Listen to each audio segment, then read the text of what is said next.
Hello, everyone. Welcome to the program. This is Sunday Politics, live on Channels Television.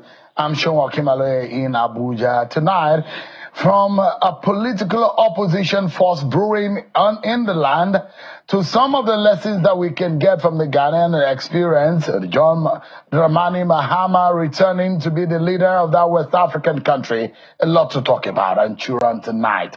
Stick around with me. Tonight we begin with what has become an agitation of some sort within the political space in Nigeria. Some of the faces you know too well within the political space are already thinking of an alternative to the dominant political parties in Nigeria, and they are urging that Nigerians should now start looking inward to create an alternative platform to elect leaders into various positions outside the dominant political parties in the country. So there was a meeting of some sort in Jos Plateau State, where the convener and the coordinator of the alternative, a national opposition movement, Mr. Sowunmi, stated that the political landscape needs an alternative platform that will accommodate competence and dedication rather than anointed and, in some cases, godfather politics. Tonight, what does this mean? We're still years away from the major national or general elections. But when you hear that the new political force, there is a coming together of opposition voices, it means one thing. There are those plans that we can see and the ones that we cannot see. The ones that we cannot see is the ones you should fear the most, because that was how the APC became a force coming from 2012 to 2013 and on to 2014 when they launched their onslaught on the People's Democratic Party. And that party has not been able to get out of the bloody nose it's gotten from the amalgam of those political parties. Tonight, I'm being joined by the convener of the alternative, Mr. Sowunmi. Thank you so much, indeed, for joining us tonight. Thank you for having me. You are a member of the PDP, or you've resigned? Are you still a member? Passionate, dedicated, strong member of the PDP, never leaving one day, never blinking an eye till now. You were in Jos with you and some of your friends, and you're already talking about the alternative. Yes. It's a political movement, a political force of some sort. Tell us what this is all about. Thank you, Segun. Thank you very much. I'm very grateful. Before we went to Jos, a week before, we had done the national unveil in Abuja, and we started a national opposition movement, which we termed the alternative. And it comes from the mindset of asking ourselves tough questions now. Are we satisfied with the direction that this democracy is going relative to how the people of the country are feeling and how they're being served? And personally for me, because every time I have to speak, I speak as though I approve of everything that the PDP is doing as a pushback, and we only critique the government and the opposition party. And I began to see that if we're not very careful, we're coming to a point in the country where political party, the big dominant political party, may become an obstacle in our recruitment process for quality men to lead the country. 5 issues come to mind quickly. Shall a nation that is 25, 26 years in democracy not worry about the fact that, notwithstanding the huge cost we put into registration and give the people the cards free, yet of 93 plus million people who are registered, we're only churning out 8 million, 9 million to elect a president. If you thought, okay, maybe they're not interested in presidential, go to the states. States with voter numbers of 2 million plus are electing governors with 200,000. Why is that? Why is it that democracy that should be the thing for the people, they're not coming out? The ones that come out, what do we observe? It has almost become a situation where almost every vote is procured, either by the ones that win, or by the ones that didn't win, or by the top four. So you then begin to ask, how did we get ourselves into a situation where this is what is happening? The third reason is that you ask, why should we be a nation in democracy? And it does not matter who the one that wins or maybe got himself into the villa is. From 1999 till date, all we have seen is that the leader is hated while he's in charge. Immediately he leaves, then they start missing him. Then the new one is hated, and immediately he leaves, then they service him, and the circle has remained so. Then the fourth one is that, shall we now not begin to plan succession? Or shall we become a nation that is stuck with only the same names and the same people recycling themselves over and over and over and over again? And where is the space for younger people, newer people, fresher ideas? Why should a nation of human capital of our reach, both in diaspora and at home, humble on all things? Why should our leaders take people for granted so much? And so because we feel that, I started feeling that we need a platform that all opposition parties can now begin to say that we have gone past just critiquing. We will now begin to offer alternative viewpoints to the ruling party, if that is the conversation on the stage, and also to the opposition party, so that we are able to desire an improvement on that. And if we find out in the build-up to 2027, we find out that good materials are not finding space because the existing parties are not cleaning up their act, or they are not making it easy for people except for their anointed candidate who often don't even do what they expect them to do, we must be able to shop for those ones and call our people to say, okay, let's go here. Quick questions before we get deeper into this conversation. Okay. How do you think your party will view this as an anti-party? Because you are in that just, maybe I should allow our viewers to listen to, and I wonder why some of the videos of those who are attending the meeting is not being rolled. So that people can get a feel of what was happening. This was what Sowunmi said at that meeting in Jos. Shall we be a society that will not even use our own life to do something important for this country? That is why we created the alternative. The beauty of the platform is that at your local level, you are meant to look for quality materials that you believe can serve you. You throw them up, we will help you to embrace them. We will jointly market that person you bring for us. If the big political parties don't give in because they are thinking that they are going to be passing authority to their friends or to their cronies, then we will jointly go and campaign for that person on another platform if need be. Because this platform is to say that we are going to together look for the best among us to serve the rest of us. That is the alternative. It does look to me that you're talking about a new platform altogether. It's not exactly the way you're thinking. Okay. We're talking about a need to go back to the people in the society, beg them not to give up on democracy as a first step, and if the reasons why they are seemingly not coming out or not interested and the apathy is that they're feeling not served, we're going to push the burden back to them to find the people they wish to serve them, so that they're the ones now who are bringing the ones they say they want to, that you can serve them, that they trust. Of course, any political party that is worth its salt must be looking for people that the people are interested in. But never say never in Nigeria. You can have a fait accompli with political parties. So I've always insisted, one last one, Segun. I've always insisted that for democracy to make sense, the political parties must see themselves as the first safeguard for that democracy. It is the duty of political parties to help the citizens filter the best of the people available and throw them up. So you're not planning a brand new political party. I think that we have 18 political parties. You're speaking against the formidable party, and that those who ask the question, which are the formidable parties? Your party and the ruling party. And I'm wondering how your party is going to view this. Listen. I don't have the patience for that kind of thing. What I'm saying to you is that after about 26 years of democracy in Nigeria, any discerning Nigerian citizen who loves this country must worry about the fact that rather than become a political conversation of ideology and, if you like, even value, we're dangerously reducing it into a fiefdom of even tribalism, which makes it more dangerous.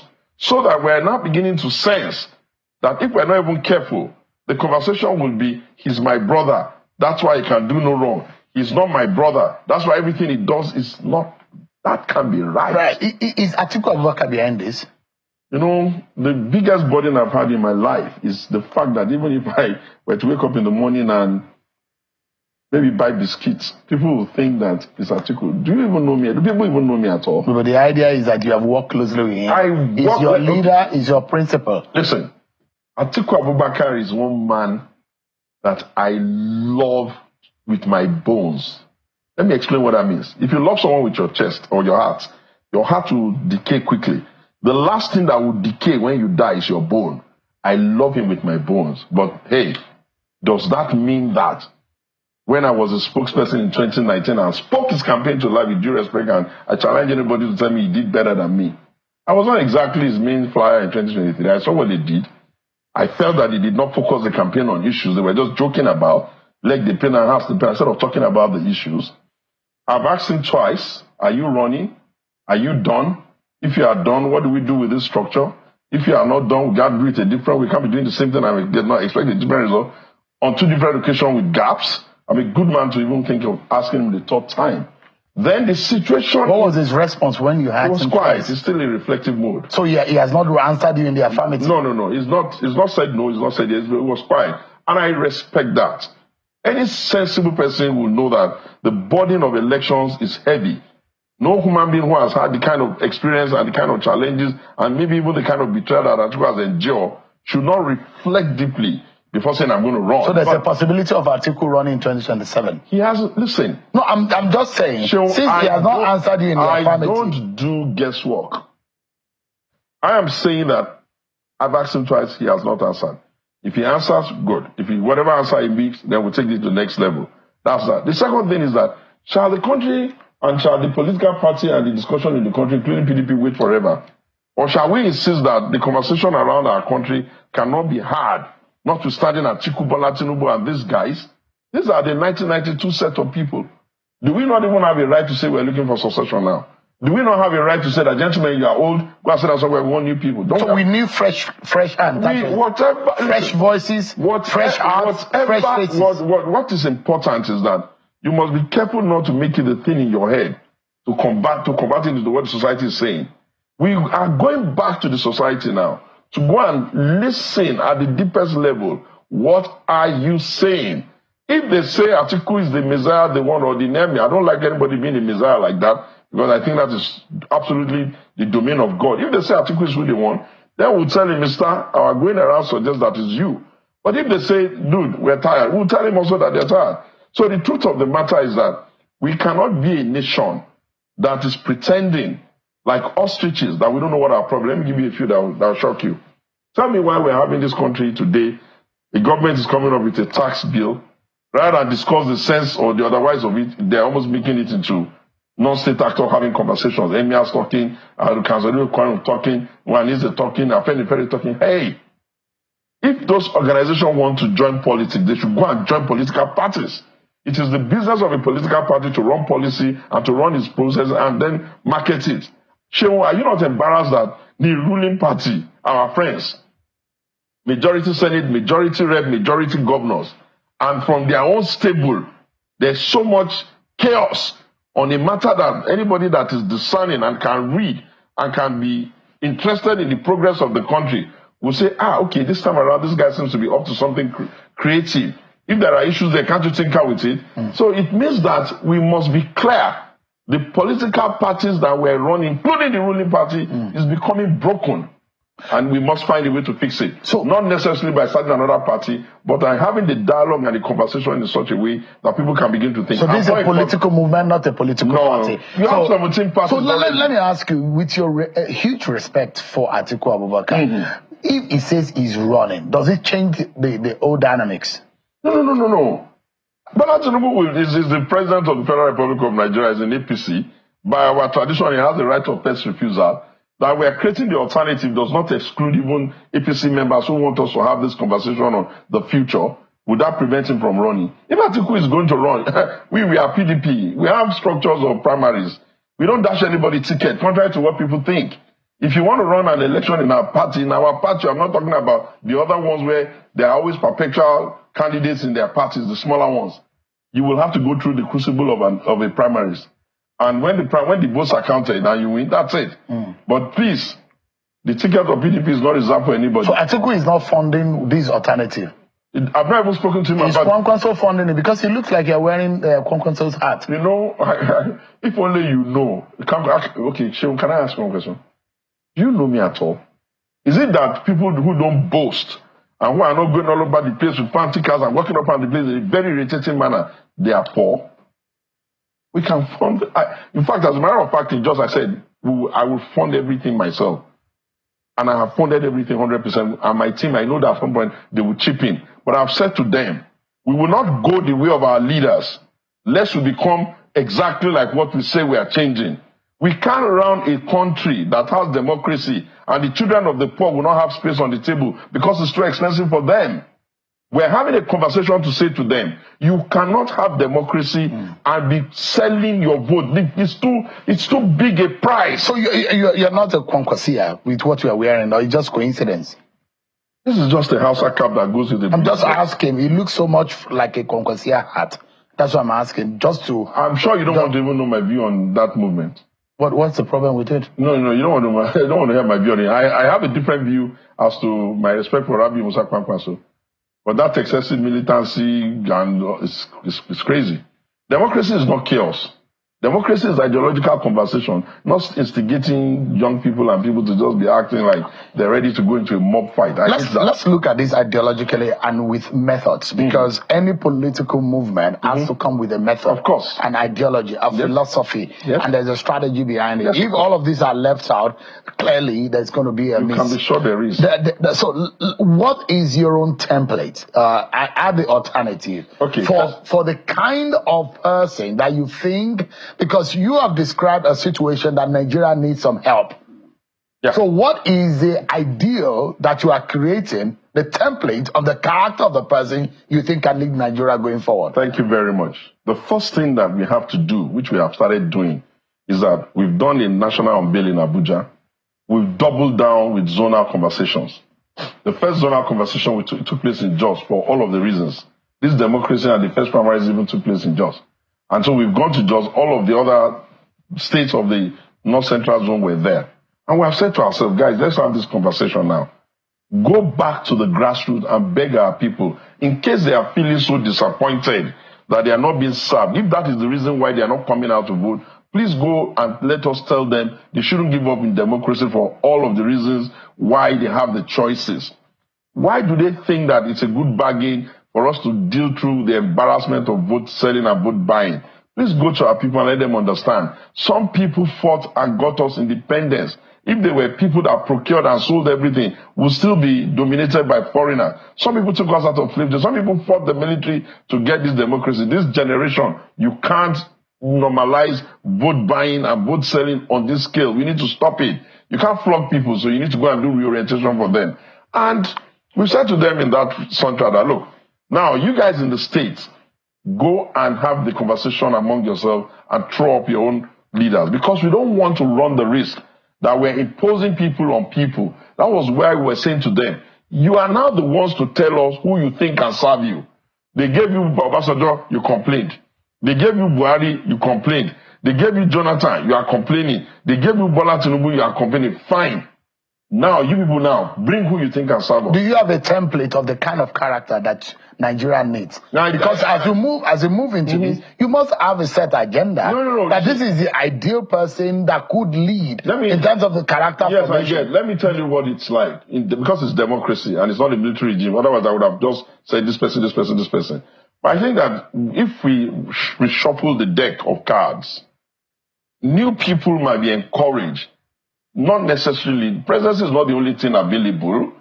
Councillors, local government chairmen, and all of those other ones, they may just be brave enough to try. And they will have a platform that can encourage them that, okay, we are doing it right. Come and take the experiences that we got over many years of being here and make it easy for yourself. And Segun, the ideal thing is for societies and parties to be shopping for good material. Can you imagine how Obama even ended up becoming president of America? He was busy minding his own business, and he had a conversation. They invited him to a convention of the Democratic Party, as they were called then. He delivered a speech, and somebody that has sense said, wow, this is something. And that's it, he became president. Political parties are not supposed to sit on their asses, be deceiving themselves that same of same is the way to win an election. No. All the others are not doing it like that. So, I mean, it's interesting that you went to Jos, and of course, history will tell you what has happened in Jos politically speaking in this country. By this coming Thursday, we're going to be in Bauchi. We're not joking. We're going to go, we've done Jos. Then we're going to do Bauchi as a hub for Northeast. Then we're going to do Kano as a hub for the Northwest. In all of these, and then we'll go to the South. Are you galvanizing people, to the Nigerian people at the grassroots, to give their backing to the government of the day? No. The government, listen. Because I imagine that any government that is in power until another election comes should be given some level of support. That is I think that the word nationalism. I think the word is not support. I think the word is understanding. It is cruel to your country if your position is that you won't even contemplate their ideas. The hallmark of brilliance is the ability to entertain a thought, refuse it or accept it. But if you will not even entertain a thought because you have fixated yourself on the country is not good, that's madness. You cannot be in a world where nations are looking for their own national objective.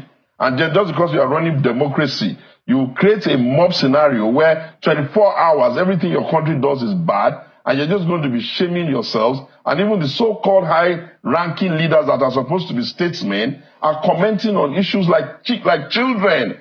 And when you begin to see this, you know that this country is ebbing. And to save that, you try to figure out how you can edge it at the back by telling the people, the great gift of democracy is that you can vote out somebody that you don't like. If you don't like him, you have an opportunity at the next election day to vote him. And I've been saying to them, and saying to opposition, every election is at its way a referendum, Segun.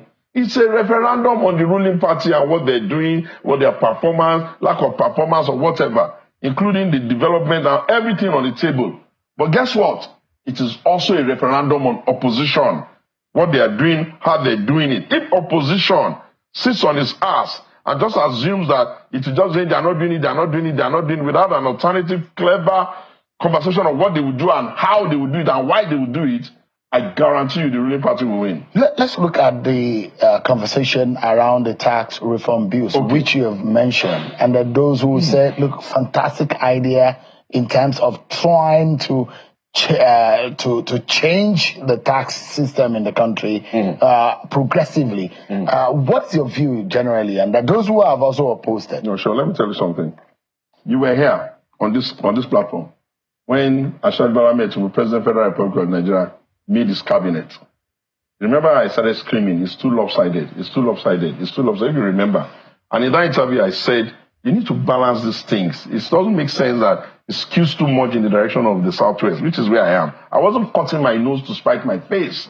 I was doing myself tough love. Now, this tax reform now, the first headwind he ran into that was negative is because realistically, people must look at the people that are managing all the finance work and all the infrastructure of collection and also dispensing and see that it's only one tribe. And then when you come and say you want to introduce a tax bill, they will, before reading it, they will go into a frenzy. If you had balanced it, maybe there would have been somebody there that is from another tribe. I would say, no, I was there, it's okay. That's a problem. Number two, people carry their history. If you have a history of covetousness and all of the rumors around how you made your money and the kind of stupendous money you made from managing taxes and all of those rumors that basically cannot be substantiated, but rumors have the ability on resolve to take on a life of its own and take believability. Why would people not be afraid that maybe your point is that you're trying to corner more for yourself? So he caused that. But I warned him. So thankfully, now they would have seen that when we talk, we're not really hating them. We're just advising them because of this like this. The other thing there is that, you see, they have two taxmen in the country, in the Bola Tinubu government, with due respect to them. And I listened to both of them a lot. The big mistake with that tax bill is that they should have sent Zach Oyedeji, if I remember, Zach Adedeji, the one in Federal Inland Revenue, to go and market that product. You know why? It speaks the type of language that everybody can hear. The problem with the other man, what's his name now? The tax consultant? The chairman of the tax consultant. The problem with Taiwo is that Taiwo is nasal in speaking and very falsetto. You know, those people that have gone to London and gone to America say, when the tax, so he will speak over the heads of the... He's a brilliant chap. Very brilliant. I'm not arguing about his brilliance. I'm talking about convincibility and believability. So he will speak over their heads and it will take him a whole lot more just for them to even hear the thing. But if you are Dark Zach, that one has the ability to break down complex things and just make them get it. Maybe because he's not speaking aspirin like we call it. That was the problem. But now, again, the second thing is that why would anybody think that introduction of tax-related issues in a country is not a smoking gun? It is. All of the French Revolution was destroyed only because of the interpretation of tax. So tax is a serious issue. They need to understand that it is not enough for you to tell people that, oh, believe us, when you already have a believability issue anyway. Your duty is to make sure that you take the time to make sure that critical stakeholders understand. Why should anybody oppose something that is good, except for the fact that they either are ignorant of what you're doing or they are afraid? So I've read it over and over and over and over, and I'm saying to myself that this is not even getting too dangerous. We're trying to reform taxes, and it's risking us becoming North versus South, Yoruba versus them. What kind of nonsense is this? Is that the kind of country we want to live in? Part of the reasons why we have the alternative, so that we can lower the tribal temperature. Anybody in this country, in the world, who thinks that the only thing that validates him is his tribe man, is worse than an ignorant person. Because what is the difference between your tribe man and the next lesson and the next lesson? That's when you're all Africans.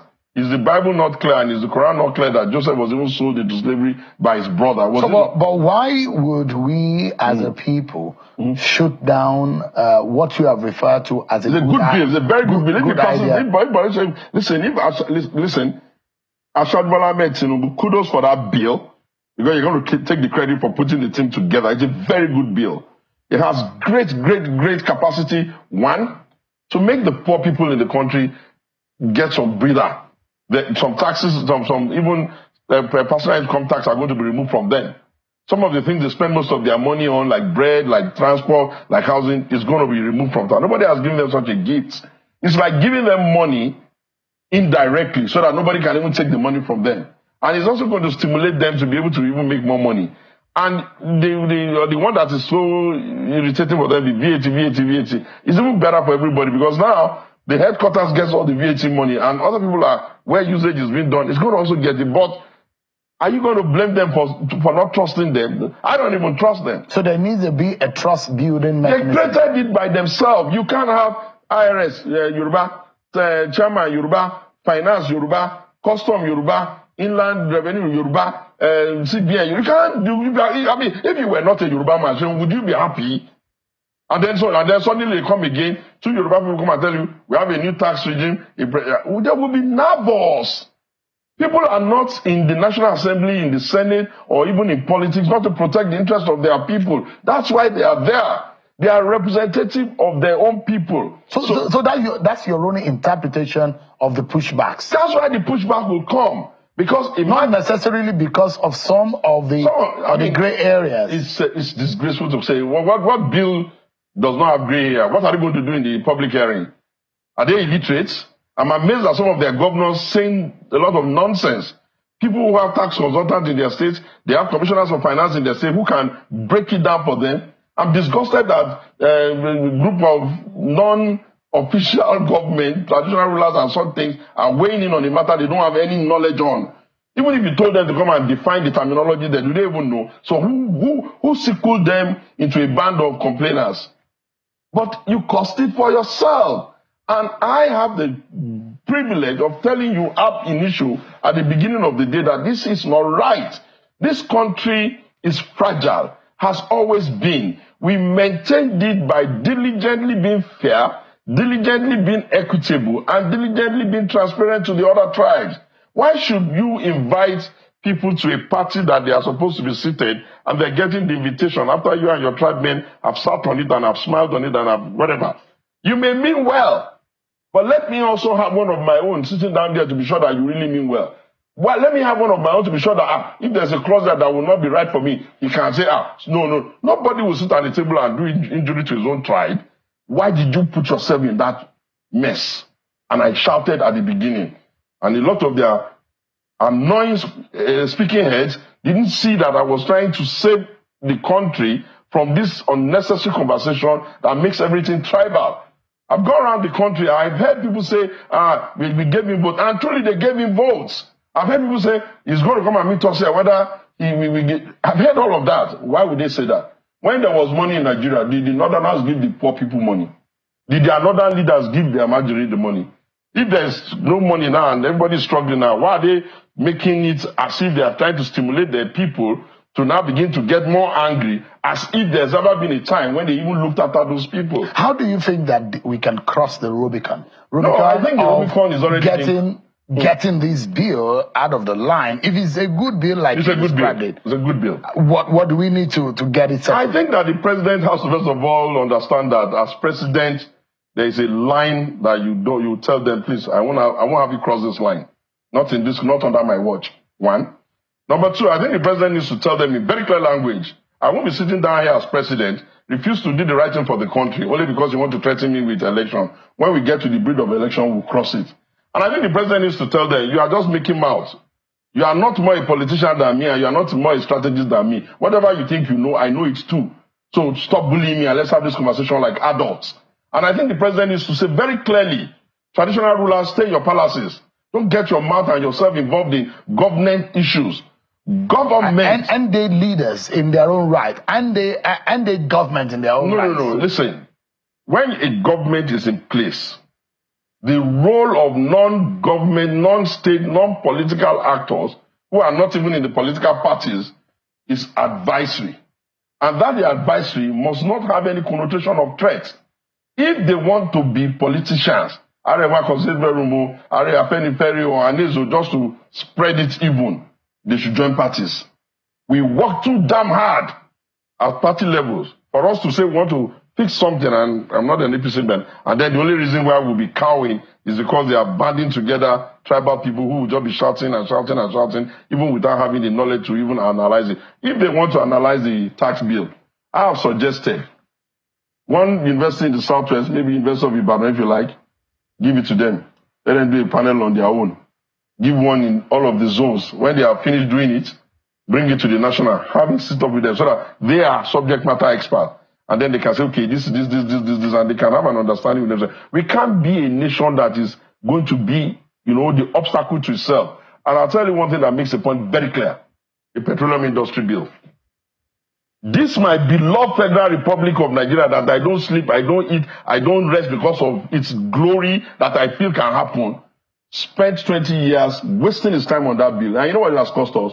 Almost all the IOCs in Nigeria that were here, putting investment in our oil sector, getting new assets, you know what they've done? They have gone elsewhere. Some of them have gone further offshore. Some of them have gone to countries that are safe. Why?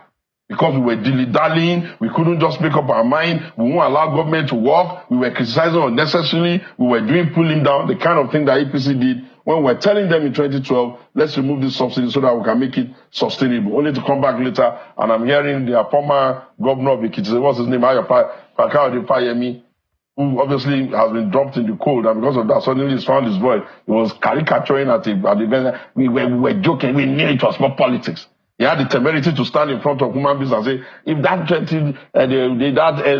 removal of subsidy, we need to observe it was politics.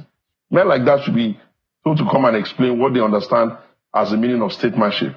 The citizens of Nigeria don't have the patience for this, your mistake and your jokes around what will impact their lives. Because even if you say you need 10 years for the gestation period of any policy, that 10 years is at the expense of the people's ages and the things they will do. You can't keep Nigerian people under pressure forever. This Tinubu government has devalued us into poverty. Total poverty. If you check what you had in your account in Naira, if it was a store of value in 2015, check what it is now, and you will understand that for committing no crime, for joining them in doing nothing, you have become really poorer. And that was just by a stroke of the pen of a policy that was not well thought through. So I'm saying to you that we can't be agonizing We can't make 2 steps forward, 2 steps backward. Shagai Buhari cannot have some policies that could have been sustained. And underneath it, he didn't know what he's doing. They cancel everything, they start another one. Now, but Tinubu doesn't know what he's doing. You cancel everything, you start another. Then please, how are we going to make progress? Is that the democracy we fought for? Is that the democracy we bled for? Is that the democracy? Some of them know some of what our own contributions were to this same democracy. And some of them also know what our contribution can be when we say, okay, enough. Let's go and tell people in the world that this democracy, we're tired of it. Let us do something else. Because the whole essence of democracy is that people must have life abundance. Right. And if what we are getting all over the country is that people are just complaining, they can't eat, they can't feed and all that, we need to throw up a new set of leaders. And I'm talking pan-Nigeria now. The North needs new set of leaders. The South does the same. The East does the same, and everybody does the same. So there's no, he's my favorite. There's no, he's exempt. All of them from 1999 to date who have had opportunity to go up to be in charge of our till are all guilty. We are the only nation in the world where you will get to a state, especially the Southwest, they can't grade their roads, and suddenly their governors can buy private jet. Does that even sound like Lansani to you? We have become a people where there's zero consequence. So when there's zero consequence, why would you expect people to behave well? When people don't behave well, why would you expect the people to have trust in their government? Enough. All right. Chief Segun Sowunmi, thank you so much indeed for your time. So thank you for having me. I think you should be part of the alternative. People that think about not just complaining, but saying, this is a better way, this is a better way. We'll be bringing alternative opinions that can be considered. This country has to work for all of us. You get some members. What we do right here as a media, and I think I'm more comfortable being doing this work as a journalist, because to me the impact in pushing our nation forward in my only do way is also So I mean, you get members, not me anyways. Thank you so much. Some of the best leaders in the world, the Karl Marxes of this world, and co, were journalists. The reason why they're called the members of the fourth realm of the estate is because we have accepted that some of the best leaders in the world in America said, if I had to choose between a free press or a free government, which will I choose? I'll choose a free press. Because we understand that these things you do, these things I do, is to stimulate society to think of what you should know that I'm a man of conviction. I know. I don't do things if I'm not convinced. Don't worry, politics is not my thing. I know. You don't want to spend some of your money. I've lost elections before. So when I was in school, so I'd rather just stay in my calling. Can you imagine what people like us go through and what people like us This is a calling for me. I'd rather stay where my calling is. I wish you well. And be happy. This is my own calling. I'm able to report to God that what this my is calling my calling, and I plan to be loyal, faithful, and honest. I wish you very well. Thank you.